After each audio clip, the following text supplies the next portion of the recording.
So today we are starting with a lecture on oliguria. Oliguria is one of the most common symptoms for acute kidney injury, or we call as a acute renal failure. Now acute renal failure terminology is already been discarded. So we use the terminology called as an acute kidney injury. So oliguria is one of the most common symptoms and most earliest symptom by which you can suspect acute kidney injury. By definition of oliguria, urine output more than 400 ml per day in adults, or another way to define is urine output less than 0.5 ml per kilogram per hour. In Greek, oliguria means few or little or scanty, and urea means urine. Anuria means no urine output, or we say less than 40 ml up to 0 ml in 24 hours. And I've already told you that it is a common hallmark for acute kidney injury.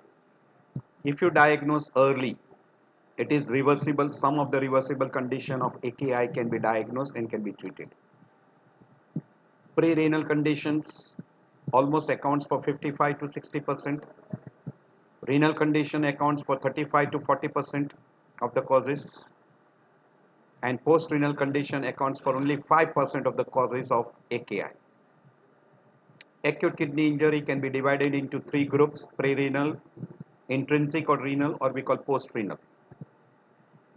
Commonest cause of pre-renal is hypovolemia, which can be because of a fluid loss, blood loss, water loss, or mixtures, or decreased cardiac output like acute myocardial infarction, acute left ventricular failure, acute congestive heart failure, cardiac tamponade, or in case of massive myocardial damage, or even in a case of a myocarditis where blood volume remains normal but cardiac output is markedly decreased. Even in case of a liver failure, you can develop an hypovolemic shock. Impaired renal autoregulation due to NSAID, ACE inhibitor or ARB, large doses or combination sometimes, both are given together, chances of pre-renal causes of AKI becomes more. In an intrinsic variety, we have got renal causes, either glomerular or tubular or vascular. Glomerular, the most common cause is acute glomerulonephritis, less than 5%. Tubular or interstitial causes almost accounts for 80 to 90% of the causes. And vascular causes, which is vasculitis or malignant hypertension, or we call thrombotic or hemolytic uremic syndrome, which is accounting for less than 5%. In tubular or interstitial, ischemic causes accounts for almost 50% of the causes, and nephrotoxic causes accounts for 35% of the causes.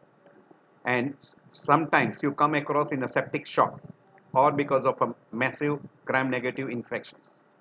In a nephrotoxic causes, the most common causes is radiopaque dye, aminoglycosides, amphotericin B, endogenous products like hemoglobin urea, rhabdomyolysis, we call it a myoglobinuria, or in a case of a myeloma or intratubular crystals formation. Post-renal causes, most common cause is bladder outlet obstruction, very commonly because of a bilateral pelvo-ureteric obstruction, very rarely because of a solitary obstruction or unilateral obstruction by a stone.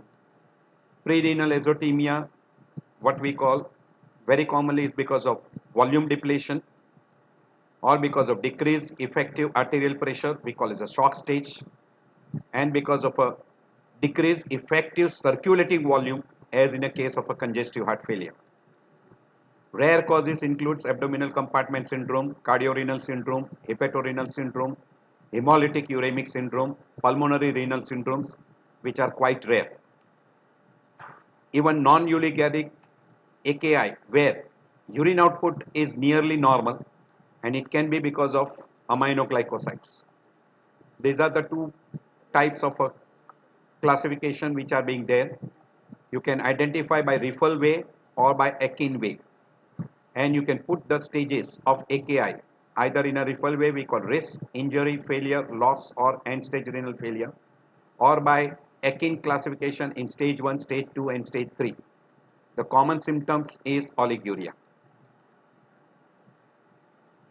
First, we have to differentiate between oliguria from retention, which can be easily done if the bladder is empty.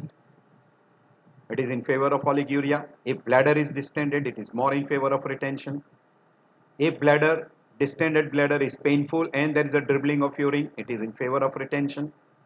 And if bladder is empty and there is no pain, it is more in favor of oliguria.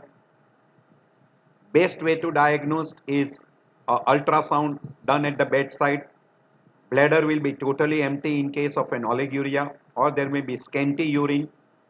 But in a case of a retention, the capacity of the bladder is increased and there will be overflow dribbling. Second way is to find out if person is catheterized and person is not passing urine, always rule out that it is not because of a catheter obstruction. So you flush the Foley's catheter and then differentiate with that. In investigations, whenever a person presents with an oliguria, you do urine analysis, urinary index, blood urea nitrogen and serum creatinine, which is rapidly increasing in a case of AKI, serum sodium and serum potassium. By and large, in a case of an AKI, sodium is increased, potassium is also increased because of retention. Phosphate and calcium will not be disturbed much.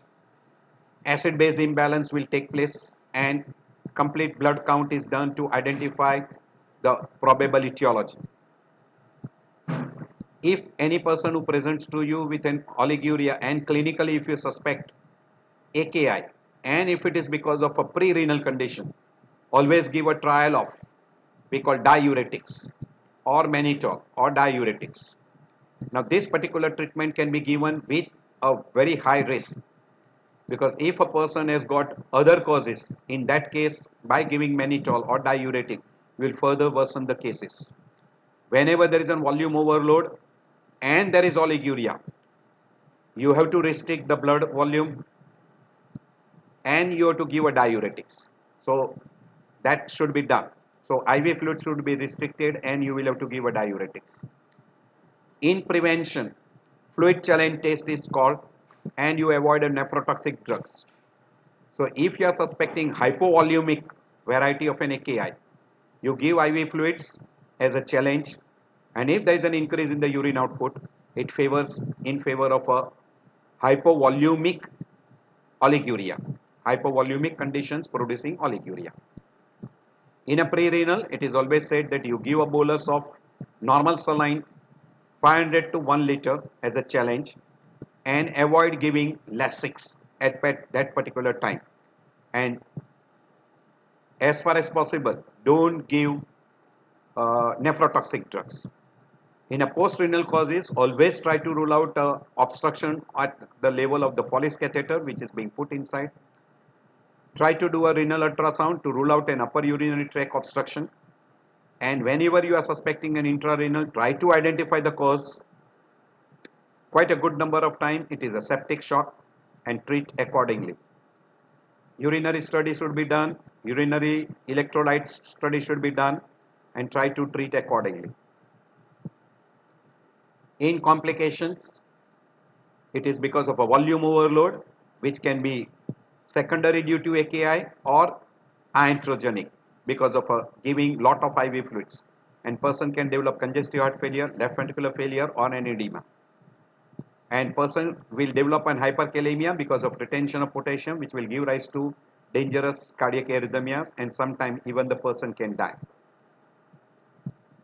Very frequently because of an AKI, there is a retention of H ions, person will develop acidosis, there is a retention of urea which will develop uremia, and both of these can produce a damage to the brain we call as a uremic encephalopathy. I end my lecture here.